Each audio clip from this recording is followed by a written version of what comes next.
हाय बच्चों, आपके बीच कक्षा 9 से हिंदी काव्य से पाठ 4 रहीम जी की रचना है और उनकी रचना है दोहा से, जो इस मानव जीवन की जो दिनचर्या है, रहन सहन है, इस रहन सहन पर उन्होंने काफी अपने उत्तम विचारों को अपने दोहा में प्रस्तुत किया है। ये जो प्रथम दोहा है, इनकी भाषा ब्रज भाषा है, शैली में उपदेशात्मक और मुक्तक शैली का प्रयोग किया गया है। शांत रस है, छंद इनका दोहा है और दृष्टांत अलंकार के अनुरूप इसको प्रदर्शित उन्होंने किया है। पहले दोहे में उन्होंने कहा है कि जो रहीम उत्तम प्रकृति का कर सकत कुसंग। ध्यान दीजिएगा, जो रहीम जी कहते हैं कि जो व्यक्ति उत्तम माने अच्छा, प्रकृति माने होता है विचार। यदि जो व्यक्ति उत्तम प्रवृत्ति का है, का कर सकत कुसंग, उसको गलत संगत में रहने पर भी उसका स्वभाव गलत नहीं हो सकता, क्योंकि चंदन विष व्यापत नहीं लिपटे रहत भुजंग। जिस तरह से चंदन के वृक्ष पर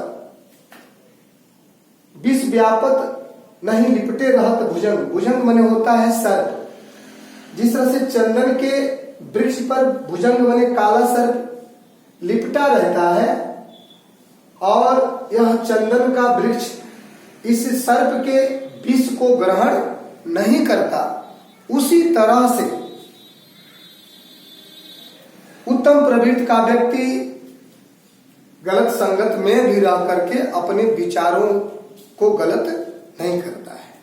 ठीक वैसे ही दूसरे दोहा में उन्होंने लिखा है कि रहीमन प्रीत सराहिए मिले होत रंग धुन।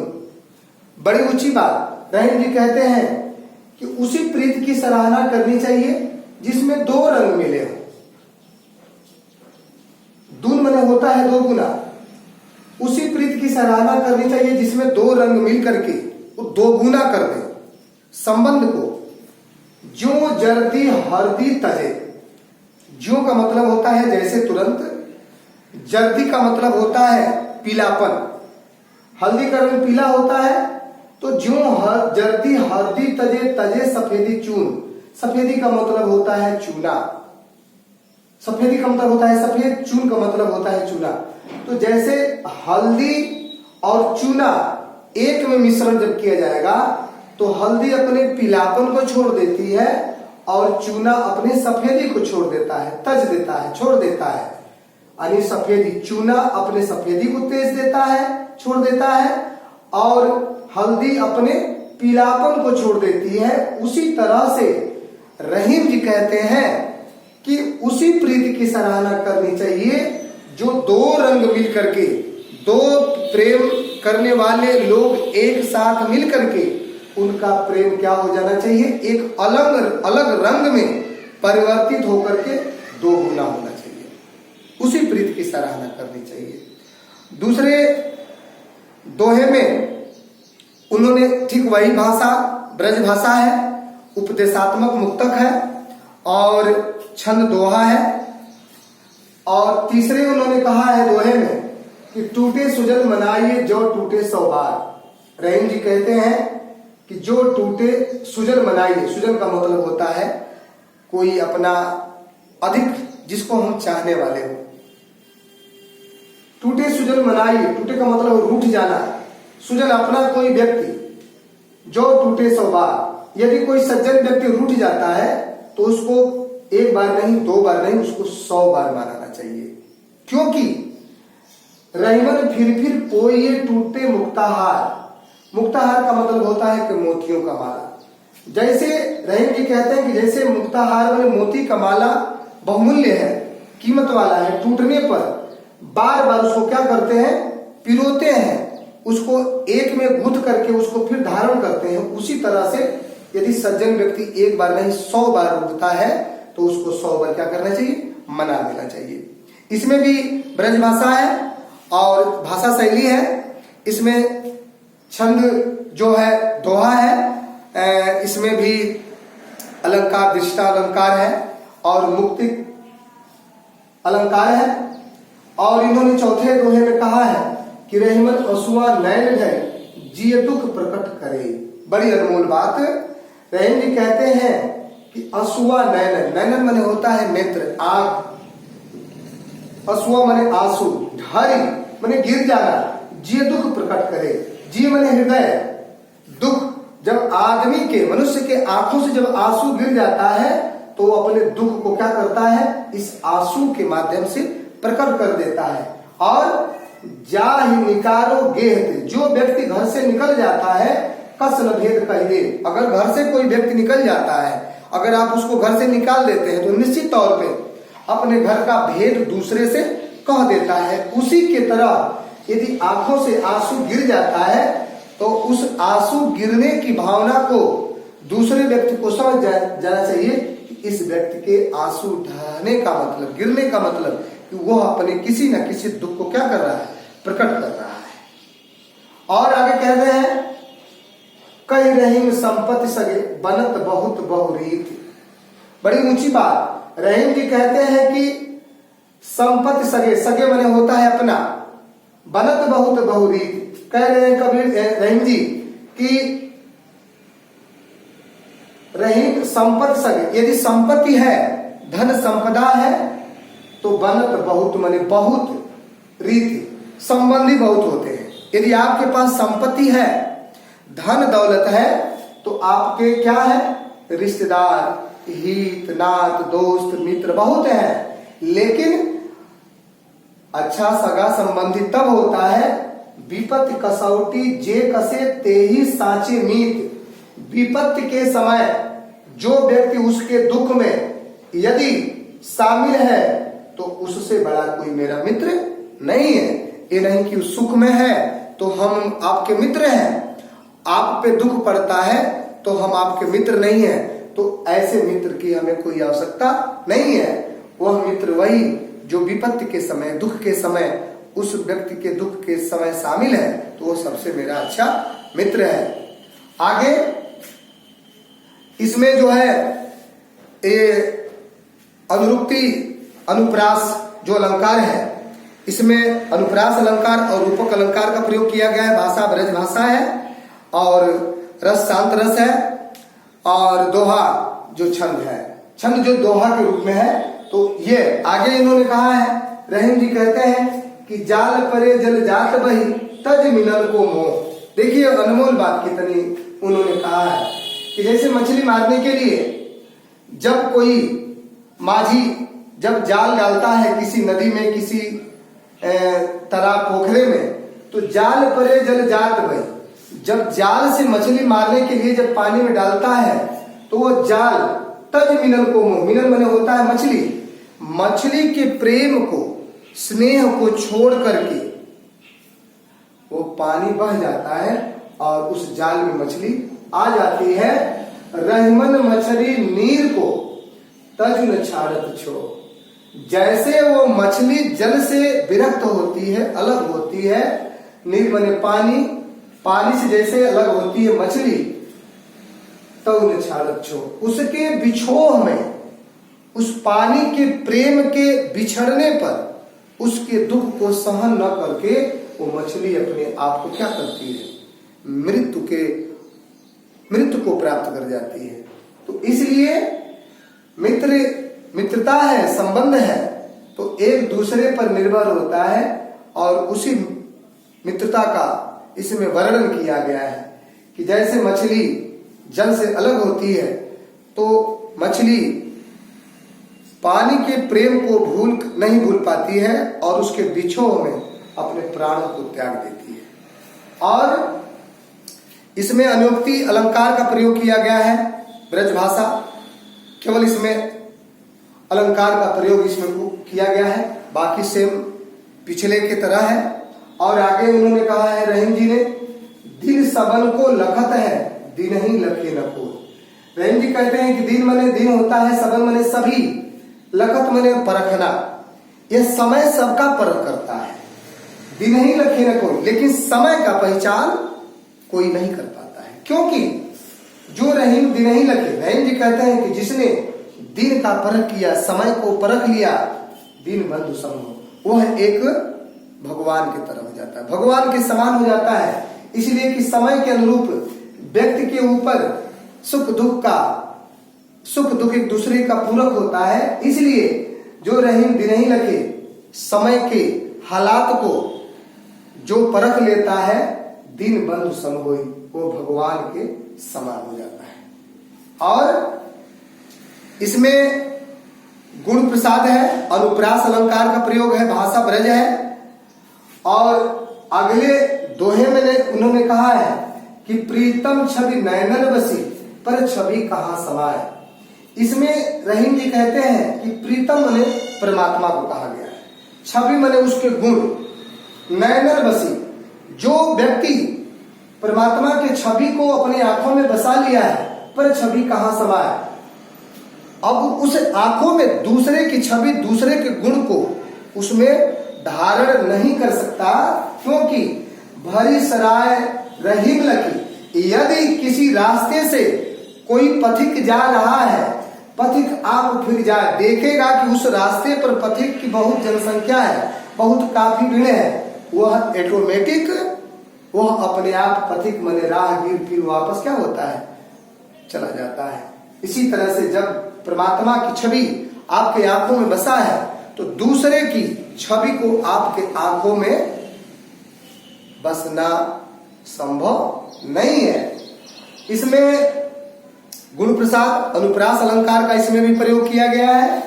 और अगले दोहे में रहीमन धागा प्रेम का मत तोरे चटका। रहीम जी कहते हैं कि जो आपका प्रेम संबंध है, दो मित्रों के बीच के संबंध को इसमें इन्होंने परिभाषित किया है कि रहीम जी कहते हैं कि धागा जो प्रेम का है उसको तोड़ना नहीं चाहिए, मत तोड़े चटका, उसको तोड़ना नहीं चाहिए, क्योंकि टूटे से फिर ना जुड़े। यदि वो संबंध टूट जाएगा तो फिर जुड़ेगा नहीं। यदि जुड़े गांठ पड़ जाए, यदि आप संबंध को पुनः फिर जोड़ना चाहते हैं तो उसमें दरार पड़ जाएगा, गांठ पड़ जाएगा, और वह जिंदगी भर कभी भी आपके प्रेम का जब भी आपको स्मरण होगा तो ये होगा कि हम कभी एक दूसरे के बहुत ही अच्छे मित्र थे और किसी बात को लेकर के हमें विवाद हुआ, जो संबंध जुड़ा है फिर भी वह संबंध पहले की तरह नहीं रह जाएगा। इसलिए टूटे से फिर ना जुड़े, टूट तो जाएगा, जुड़ेगा नहीं, लेकिन जुड़ेगा, लेकिन उसमें क्या पड़ जाएगा, गांठ पड़ जाएगा। और इसमें रूपक अलंकार का प्रयोग किया गया है, भाषा ब्रज है। और 10वें दोहा में कहे रामी जी, कदली सीप भुजंग मुख स्वाद एक गुण थी। बड़ी ऊंची बात। रहीम जी कहते हैं कि कदली मने केला होता है, सीप मने सीप भी होता है, और भुजंग मने सर्प होता है। मुख स्वाति एक गुण तीन, स्वाति नक्षत्र की जो बूंद होती है एक होती है। जैसे मान लीजिए कि किसी बर्तन में हम पानी रख करके हम कहीं फेंक दें तो पानी एक ही है, ठीक वैसे ही स्वाति नक्षत्र की बूंद जो होती है एक है, लेकिन वह गुण के आधार पे, संगति के आधार पे उसके गुण बदल जा रहे हैं। कैसे बदल जा रहे हैं? कदली पे अगर वह बूंद पड़ता है तो केला, कदली माने केले पे यदि पड़ता है तो वह कपूर बन जाता है, और सीप में पड़ता है तो मोती बन जाता है, और भुजंग माने सर्प के मुख में पड़ता है तो वह जहर बन जाता है, विष बन जाता है। इसलिए जैसी संगत बैठिए तैसो ही फल दिन। जैसे संगत में वह स्वाति नक्षत्र की बूंद पड़ती है, वह संगत के आधार पे उसको उस तरह का फल मिल जाता है।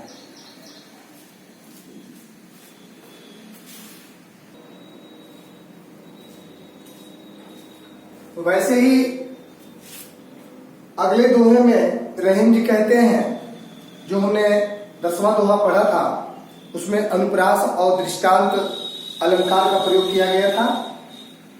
11वें में कह रहे हैं कि तरवर फल नहीं खात है, सरवर पिय नहीं पान। रहीम जी कहते हैं कि तरवर मने वृक्ष होता है, फल मने फल, नहीं मने नहीं, खात मने खाता, सरवर मने नदी, पिया नहीं पान। जैसे वृक्ष स्वयं अपने फल को नहीं खाता, वैसे नदी भी अपने जल को स्वयं नहीं पीती है। उसी तरह से रहीम जी कहते हैं, कई रहीम पर काज हित। रहीम जी कहते हैं कि पर मने दूसरे का, काज मने काज, हित मने भलाई, संपत्ति संचय सुजात। इसलिए व्यक्तियों के पास, संतों के पास जो संपत्ति होती है, संचय सुजात, दूसरे के परोपकार के लिए वो प्रस्तुत होता है, प्रेषित होता है। इसलिए जैसे तरवर पेड़ अपने फल को नहीं खाता, नदी अपने जल को नहीं पीती, वैसे ही रहीम जी कहते हैं कि संत लोगों के पास जो संपदा होती है वो दूसरे के हितार्थ के उपयोगी होती है। इसमें भाषा का प्रयोग जो है ब्रज भाषा है, शैली मुक्तक शैली है, शांत रस है और छंद दोहा है और अनुप्रास अलंकार का इसमें प्रयोग है। 12वें में कहा कि रहीमन देख बड़ेर को लघु न दीजिए ढार। रहीम जी कहते हैं कि देख बड़ेर, बड़े को चाहिए, लघु माने छोटे, लघु न दीजिए डार। कभी भी बड़े आदमी को चाहिए कि छोटे को कभी डराना नहीं चाहिए, क्योंकि जहां काम आवे सुई का करे करवा। जहां काम सुई कर सकती है, जिस स्थान पे काम सुई कर सकती है, उस सुई के स्थान पे तलवार की कोई आवश्यकता नहीं है। तो इसलिए कभी भी छोटे व्यक्ति को हमें डरा करके या उनको अपमानित करके नहीं रखना चाहिए। इसमें ब्रजभाषा, मुक्तक शैली का प्रयोग, छंद दोहा, अनुप्रास और दृष्टांत का प्रयोग किया गया है।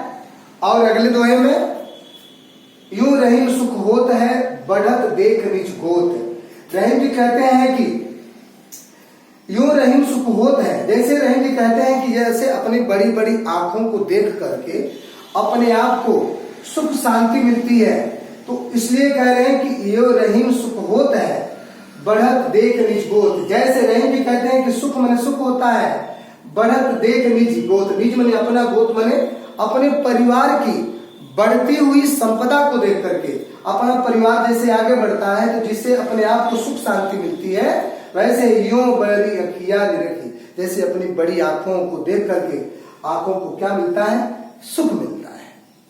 आगे इसमें ठीक वही ब्रज भाषा और मुक्तक शैली का प्रयोग, छंद दोहा और अनुप्रास दृष्टांत का प्रयोग। अंतिम दोहे में रहीम जी कहते हैं, रहीमन ओछे नरंते तजो बैर अनुप्रीत। रहीम जी कहते हैं कि जो व्यक्ति संकुचित स्वभाव वाले होते हैं, रहीम ओछे नरंते तजो बैर अनुप्रीत। रहीम जी कहते हैं कि जो व्यक्ति संकुचित स्वभाव के होते हैं, तजो बैर अनुप्रीत, न उससे दुश्मनी की जा सकती है और ना ही उससे प्रीत लगाई जा सकती है। काटे चाटे स्वान के दुई भात विपरीत।